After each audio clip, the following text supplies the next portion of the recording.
Bonjour à tous et bienvenue dans l'Instant T. Alors au programme aujourd'hui, direction le Cap Sizun où des scolaires remontent le temps. Et puis le premier restaurant crudivore nous a ouvert ses portes à Pont-de-Croix. Enfin, découvrez les panneaux solaires mis en place pour sonoriser la Redadec, une initiative d'étudiants quimpérois. Et focus ce mercredi sur la Brest Tech Plus qui regroupe les acteurs du numérique à la Pointe-Bretagne, un réseau labellisé récemment French Tech Plus.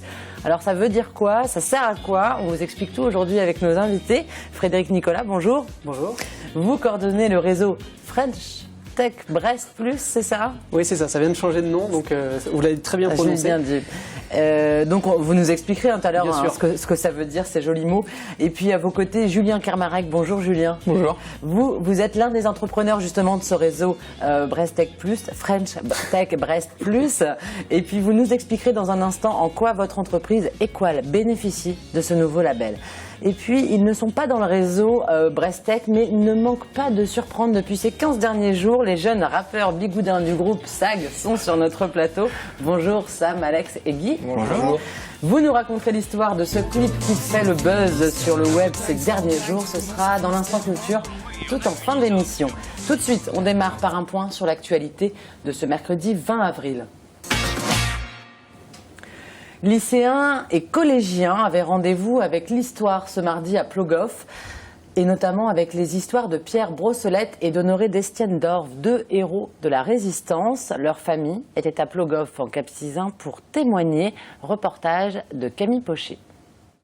Collégiens et lycéens partent à la rencontre de Pierre Brossolette et d'Honoré Destienne-Dorve, deux résistants, héros de la Seconde Guerre mondiale. Honoré Destienne-Dorve débarque à Plogoff en 1940 pour développer Nemrod, un réseau de résistance. Je viens ici avec ces jeunes, c'est une première étape. L'étape la plus importante, c'est l'étape où ils ont débarqué. Pierre Brossolette, lui, se fera arrêter en 1944 à Audierne lors d'un contrôle routier. Pour leur raconter cette histoire, les enfants et les petits-enfants de ces deux figures de la France libre ont répondu présents à Plogoff ce mardi. Entendre des témoignages et faire des projets, cela peut rendre l'histoire avec un grand H vivante. Avec la classe de 3e 2, on a fait un projet radiophonique avec plein de textes qu'on a récupérés.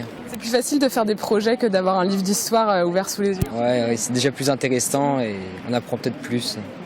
Des lycéens de Quimper participent, eux, à un concours de la résistance. Pour l'occasion, ils ont tourné un documentaire sur Honoré Destienne-Dorve et le réseau Nemrod. Généralement, ce genre de sujets sont traités dans des livres et nous, on a créé un film. Donc déjà, ça attirera plus les jeunes et ce film est disponible sur YouTube, donc il y a une plateforme de vidéo en ligne, donc tout le monde peut la visionner. C'est gratuit, donc c'est accessible aux jeunes. Donc on remodernise justement cette histoire. La fille du résistant a accepté qu'ils utilisent les lettres originales écrites par son père. Des lettres qui n'ont jamais été diffusées pour l'instant. Elle tient à ce que l'histoire de son père soit transmise. J'ai senti que vraiment la flamme passait, vous voyez. Ils ont revécu ce qu'on leur a dit encore par l'image. Et l'image, c'est super important. Il y a aussi la mémoire. Et moi, qui suis une personne de l'autre génération, je suis plus dans la mémoire écrite ou orale, à laquelle je tiens énormément. Conférences et hommages se succèdent ce mardi. Si certains élèves décrochent, pour leur professeur d'histoire, l'important est de susciter la curiosité. Qu'il n'y en ait que quelques-uns, vous voyez, qui gardent le souvenir de cette journée, le souvenir de ces hommes admirables, eh bien, je crois que le challenge serait gagné. Collégiens et lycéens de Brest repartent du Cap Sizun avec, en tête, les parcours de deux héros de la Seconde Guerre mondiale. Et on reste dans le Cap Sizun avec la découverte d'un concept unique en Bretagne. À Pont-de-Croix, un couple a ouvert un restaurant où tout est cru. Sans viande animale, sans gluten et sans cuisson. Donc, Julie Sicot s'est rendue dans les cuisines pour en savoir plus. Dans cette cuisine, ni four, ni micro-ondes, mais de quoi couper et trancher. L'alimentation crudivore se compose de légumes, de fruits, de graines germées, d'oléagineux qu'il faut bien découper et pour certains passer dans un déshydrateur. Mais en aucun cas, ils ne seront cuits. Ils vont garder leurs vitamines, leurs minéraux, leurs enzymes aussi qu'on perd systématiquement à la cuisson. Pour nous, en fait, on digère beaucoup mieux de cette façon-là. La raw food en anglais ou cuisine crue a été adoptée depuis plus de 2 ans par ce couple. Depuis août, ils font découvrir cette cuisine. Ce dimanche, radis sur pain à l'épinard, risotto de panais et chou-fleur aux noix et champignons, et macarons avec crème au café. Et pour accompagner le tout, des jus de fruits et des légumes aux couleurs revigorantes. Une cuisine froide et végétale qui, selon ses adeptes, est bénéfique sur leur santé. Ça change beaucoup de choses en fait. Pour moi, mais aussi pour Jean-Luc, mon mari, qui a eu quand même des sacrés soucis de santé. Et ça lui a permis de recharger la batterie parce qu'elle était vraiment à plat, hein, elle n'avait plus du tout d'énergie, plus de vitalité. Et puis c'est pareil, moi j'ai réglé aussi quelques soucis de santé, problèmes d'articulation, des choses comme ça. C'est magique. Dans la salle ce dimanche, une quinzaine de curieux. Certains adeptes de la cuisine crudivore comme cette famille de Rennes qui s'y est mis depuis 6 mois. Ou encore cet omnivore quimpérois qui découvre. J'ai peut-être le sentiment de satiété n'est pas vraiment là, quoi. On est un petit peu surpris, on se demande un petit peu comment c'est fait. On la pratique de façon beaucoup moins travaillée chez Adèle, parce que là c'est vraiment très subtil. Nous on mange des fruits et des légumes crus. Difficile de savoir combien de personnes pratiquent la cuisine vivante dans le Finistère. En tout cas en Bretagne, Pontcroix est le seul lieu où l'on peut déguster du cru. La Rédadec s'élancera le samedi 29 avril à Saint-Herblain, près de Nantes. Pour sa 5e édition, la course à pied en faveur de la langue bretonne verra une nouveauté écologique mise en place par des étudiants de Quimper, et Gaëtan Pinel les a rencontrés. Une sono alimentée par des panneaux solaires. Un concept que des étudiants en BTS électrotechnique du lycée Liquès de Quimper mettent en place en vue de la Rédadec 2016. L'idée, produire une électricité propre. Des panneaux solaires ont donc été fixés sur des camions, mais aussi des coffres de toit dans lesquels les étudiants ont installé des baffles. Par intermédiaire de câbles, panneaux solaires et baffles sont raccordés à une armoire électrique placée à l'intérieur des véhicules. J'ai mis des fusibles pour les panneaux solaires, pour protéger les panneaux solaires. L'intérêt pour les étudiants, réaliser une mission professionnelle. En fait, pour eux, ce qui est intéressant, c'est que c'est du concret. Donc, tout de suite, ils sont beaucoup plus motivés et intéressés. Ils ont un devoir de réussite, parce qu'on n'a pas le droit de se tromper. Il faut absolument que ça fonctionne pendant la Rédadec. Ça permet de faire un peu plus de pratique, parce qu'en cours, c'est beaucoup de théorique. Ça permet d'apprendre plein de choses. Et puis de voir différentes installations qu'habituellement. Pratiquer, autrement dit prendre en main et se familiariser avec les matériaux. Faire des trous, faire la scie sauteuse, faire des câblages, c'est vraiment bien. Un aménagement qui devra être finalisé pour le 29 avril, date du départ de la Rédadec la plus longue de son histoire. On va parcourir 1700 km, donc c'est la première fois qu'on parcourt autant de kilomètres. Le coup d'envoi sera donné à Saint-Herblain. La course à pied traversera plus de 300 communes avant d'arriver à Locoal-Mandon le 7 mai. Il y a 2 manières de participer à la 5e édition de la Rédadec, courir ou acheter 1 kilomètre seul ou à plusieurs afin de reverser des fonds pour la langue bretonne. 1700, autant de kilomètres à parcourir jour et nuit grâce à l'énergie musculaire et solaire. Allez, direction le large de la Pointe du Raz pour prendre des nouvelles de Marc Pointu. Notre envoyé très spécial vit depuis près de 2 mois seul sur le phare de Thévenec. Aujourd'hui, dans son carnet de bord, il nous explique comme c'est beau un phare la nuit. C'est l'instant Thévenec. Thévenec la nuit. Une fenêtre éclairée sur Thévenec la nuit, ça n'était pas arrivé depuis 106 ans. À l'extérieur, les phares s'allument. Alors d'abord, bien sûr, dans l'ouest, le phare de Saint, 4 éclats blancs, bien visible. Le phare d'Armennes ne se voit pas parce que la lumière a été tellement baissée qu'on ne le voit plus ou presque. Dans le nord, les feux de Saint-Mathieu et Kermorvan. Le phare du Créache se voit de temps en temps quand il fait beau. Et puis bien sûr le phare de Thévenec,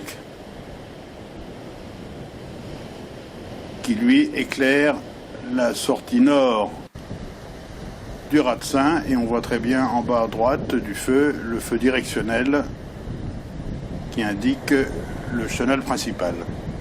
Voilà, et bien je vous dis à très bientôt pour une autre nuit. C'est une première en France. La gare de Brest est désormais munie d'un distributeur d'histoire. Gratuitement, vous choisissez la longueur de l'histoire, 1, 3 ou 5 minutes. Et le petit récit sortira de la borne. De quoi vous faire patienter jusqu'à l'arrivée de votre train. Un concept mis à disposition par la SNCF et développé par une start-up grenobloise. Mais le concept aurait pu tout aussi bien être développé chez nous, puisque Brest, Quimper, Morlaix et Lannion sont des villes à la pointe de la technologie numérique. Pour preuve, le label French Tech qui les reconnaît officiellement depuis juin dernier. Mais ça sert à quoi exactement ce label? On en parle tout de suite avec nos invités. Frédéric Nicolas, vous coordonnez un réseau d'entreprises qui font la part belle aux innovations numériques. Ces entreprises sont basées donc à Brest, Quimper, Morlaix ou Lannion. Le réseau s'appelle Brest Tech Plus, un groupement labellisé French Tech Plus depuis juin dernier. Je dis pas de bêtises jusqu'ici? Ça va. Ça va? Allez, pour éclaircir un peu les choses et avant d'en parler, on regarde cette vidéo.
Alors rien que donc dans le Finistère plus l'agglomération de Lannion, ça fait déjà 16 000 emplois liés au numérique. Ça sert à quoi le label Brest Tech Plus? À les regrouper pour éviter qu'elles soient en concurrence? C'est quoi exactement l'idée, Frédéric?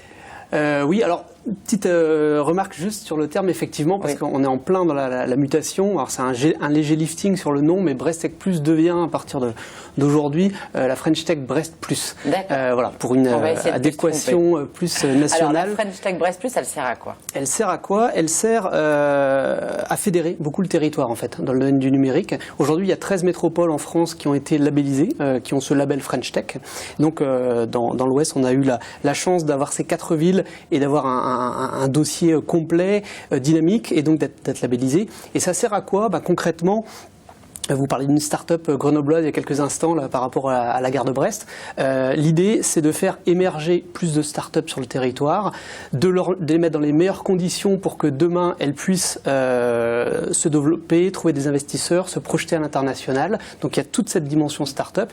Et puis l'idée, c'est aussi de mettre plus de numérique sur le territoire, donc d'aider des entreprises plus traditionnelles, des industries agroalimentaires, un peu des géants historiques de la région, d'apporter du numérique pour qu'elles restent dans la course. Donc l'idée de tout ça, c'est d'apporter plus de croissance sur le territoire, plus d'emplois. Au final, c'est ça. Au final, c'est ça.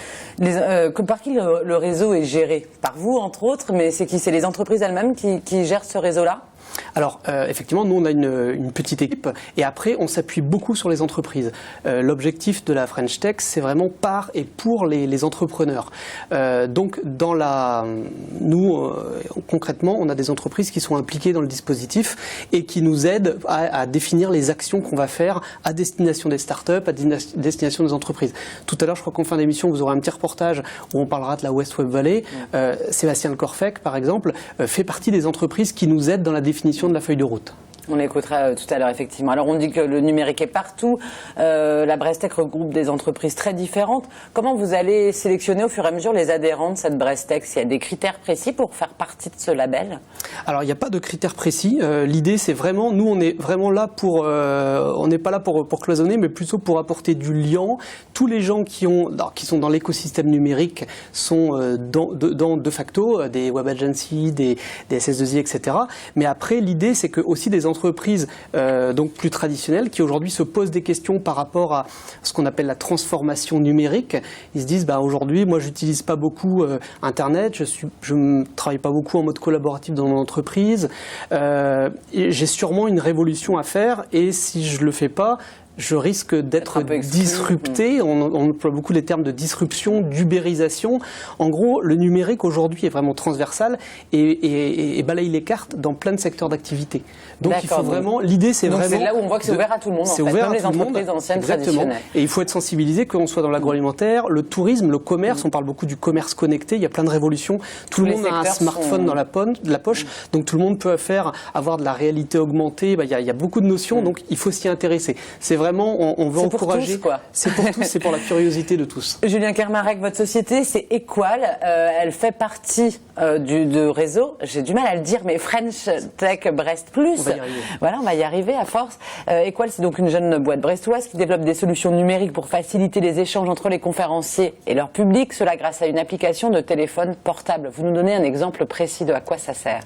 C'est très simple, en fait, la plupart du temps dans les conférences, le public a toujours son smartphone, sa tablette ou son ordinateur et aimerait être plus engagé dans cet événement. Donc en gros, c'est pas compliqué, il sort son téléphone et il se connecte et il peut ensuite, avec les autres participants, poser ses questions via un chat, il peut voter, il peut jouer à des jeux. Ça devient interactif, les conférences deviennent interactives. C'est ça, ils peuvent même rencontrer d'autres personnes et prendre la parole avec leur smartphone. Pour vous, ça sert à quoi d'être labellisé, d'être dans ce réseau Brest Tech Plus? Voilà. D'une part, on a déjà eu des aides de la French Tech, et Brest Tech Plus peut nous permettre d'avoir plus de visibilité et pourquoi pas peut-être nous aider à nous exporter à l'international. D'accord, c'est un vrai poids, une vitrine en communication en tous les cas importante. Et puis c'est aussi un poids, vous le disiez, pour lever des fonds. À ce propos, la West Web Valley, donc vous en parliez, c'est membre de la Brest Tech Plus, est un accélérateur de start-up bretonnes. La société vient de lever 30 millions d'euros pour booster des jeunes pousses. Ça paraît énorme, 30 millions d'euros. Alors on va écouter son directeur Sébastien Le Corfec au micro de Gaëtan Pinel.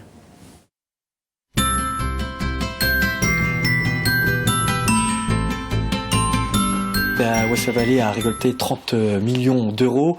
C'est à la fois donc des entrepreneurs, des institutionnels et aussi le fameux fonds French Tech que le gouvernement du coup avait promis en lançant la dynamique. Il y avait une enveloppe de 200 millions. Effectivement, la West Valley est l'un des 4 accélérateurs et fonds d'investissement à avoir perçu une partie de cette dotation. La West Valley est composée à la fois de 7 permanents. À côté de ça, il y a effectivement des coachs, des mentors et un comité d'investissement composé lui de 3 personnes emblématiques du web français, 3 entrepreneurs bretons de l'économie dite traditionnelle et une partie de l'équipe des fondateurs donc West Web Valley. Et en mettant tout ce jus de cerveau autour de la table, en principe, on doit parvenir à trouver les bonnes startups. Ouais. Donc on le voit, 30 millions d'euros. Le label, c'est pas juste pour faire joli, il y a un vrai poids financier derrière tout ça, Frédéric. Oui, tout à fait. Et je rebondis juste sur ce que disait Sébastien. C'est vraiment une super nouvelle pour le territoire, puisque sur le territoire, on a des accélérateurs pour aider les startups à aller plus vite et à voir si leur idée de création d'entreprise est viable. Mais derrière, là, l'idée, c'est qu'il y a un accélérateur et un fonds d'investissement. Donc effectivement, ils peuvent mettre des tickets dans les entreprises pour investir, pour les faire grossir plus vite. C'est une très bonne nouvelle pour le territoire, c'est que le 4e fonds d'investissement français qui est labellisé, donc c'est vraiment très bien. Et ce que je voulais juste te dire en conclusion, c'est que sur le territoire, la French Tech Brest Plus, ça vient apporter du lien, de la visibilité, mais il y a déjà beaucoup d'acteurs qui existent sur le territoire, la cantine numérique, des Fab Labs, des fonds d'investissement, etc. Et l'idée, c'est vraiment, on a toutes les cartes sur le territoire pour aller de l'avant et pour vraiment exister et rayonner au niveau international. En parlant de rayonnement, Julien, c'est quoi votre objectif avec Equal au niveau international? Là, dans un premier temps, c'est de réaliser une levée de fonds. Ouais. Et dans un second, pour vous développer justement pour se développer, déjà améliorer notre marketing. Vous cherchez combien, par exemple? Pour vous développer, vous avez besoin de combien d'argent? Entre 250 et 350 000 euros. D'accord. Mais c'est possible quand on voit les montants débloqués. Ah oui, c'est possible. Certains recherchent très peu, comme beaucoup, mais ça dépend. À terme, l'objectif rêvé du label, c'est combien d'entreprises que vous souhaitez accueillir entre le Finistère et l'agglomération de Lannion? Alors, on parle plutôt en termes d'emploi dans le numérique, mais tout à l'heure dans la vidéo, on voyait 16 000 emplois. L'objectif, c'est d'être 2025 à 25 000 emplois dans le numérique. Donc l'idée, c'est vraiment d'encourager l'entrepreneuriat. Il y a plein d'acteurs sur le territoire ici, et qu'il y ait plus de gens qui veulent créer des startups, qu'on les aide et pour demain créer les champions de demain, créer des success stories sur le territoire. Peut-être que le futur Blablacar ou autre est déjà en territoire brestois ou breton et on ne le sait pas encore. D'accord, on suivra ça de tout près, on suivra Julien de près aussi. Merci beaucoup messieurs. Merci. On retrouve toutes les infos sur French Tech Brest Plus, je l'ai bien dit, via notre site www.tbo.bzh. Et tout de suite on passe à l'instant culture. Sam, Alex et Guy, vous êtes originaires de Tréguenec, dans le pays bigoudin. Vous avez en moyenne 21 ans. Vous vous êtes fait un petit délire en chanson dernièrement. Vous l'avez mis en ligne sur YouTube et vous avez atteint plus de 13 000 vues aujourd'hui, donc 2 semaines plus tard. Avant que vous nous racontiez cette belle aventure, on regarde un extrait de votre clip sur la route du vent solaire. C'est Sag. Viens de Tréguier, t'as reconnu le blaze. Viens pas nous tester, ton flow est naze. Shooté aux embruns, on se défonce à l'écume. Parole de marin, viens ici qu'on te fume. Et si jamais tu te fais chier, va donc à la criée de cinguer. Tu vas nous prendre pour des tarés, mais y a des petites là-bas. Range ton glycotène, ici on n'est pas molène, n'est pas la haine, on tourne aux chouchènes. La Bretagne ça vous gagne, tout commence en Finistère. La Bretagne ça vous gagne, tout commence en Finistère, ouais. C'est ici que finit la terre. La Bretagne ça vous gagne, tout commence en Finistère. La Bretagne ça vous gagne, tout commence en Finistère. Ici on manque pas d'air. Ouais comme tu dis. On se permet de sortir une petite impro, sortie du 306 avec les potes cet après-midi, route du vent solaire, ouais gros. Pas qu'on a des thunes, notre bis c'est les dunes. Un son de la maison, moment d'évasion. Mec, kiffe leur frein, frappe le bitume.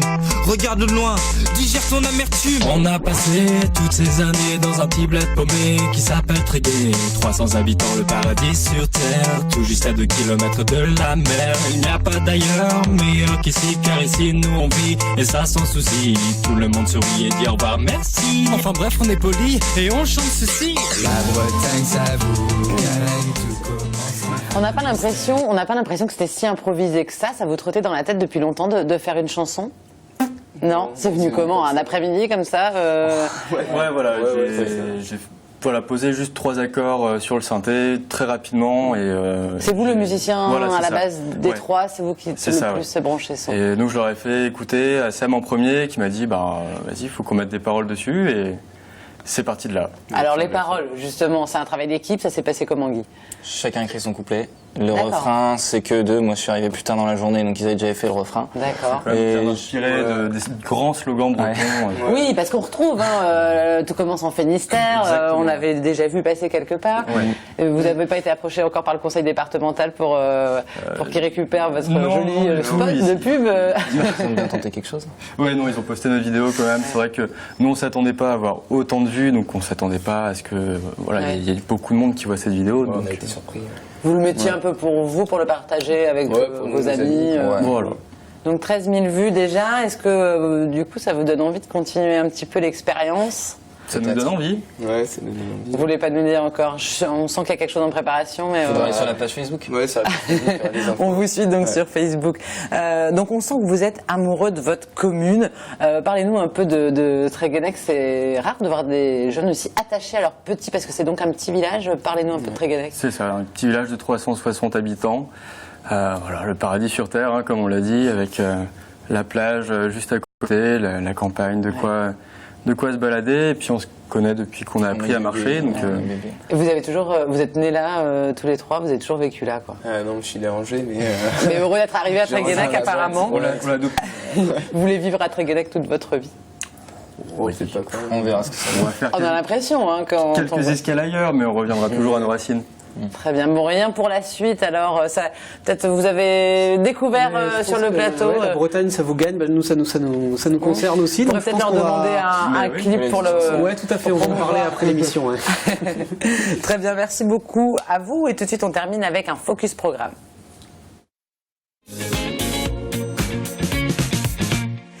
Ce jeudi à 20h45 sur TBO, retrouvez le documentaire 4 saisons. Il retrace le travail de 12 musiciens au cœur de la Kreisbreis Academy. On y assiste à la naissance d'une œuvre musicale inédite. Petit extrait.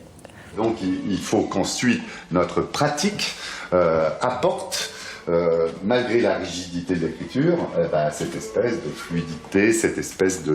Pour l'instant, ce que je vous propose, c'est déjà de mettre en place la polyphonie là qu'on a écrite et de voir comment ça sonne, ça.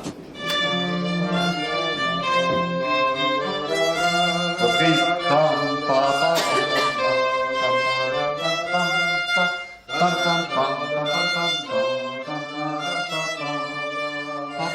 Voilà, c'est terminé pour aujourd'hui. Merci à vous tous, messieurs, d'être venus sur le plateau de l'Instant T. Nous, on se retrouve demain, même heure, pour une nouvelle émission. D'ici là, passez une très belle soirée sur TBO. Ciao!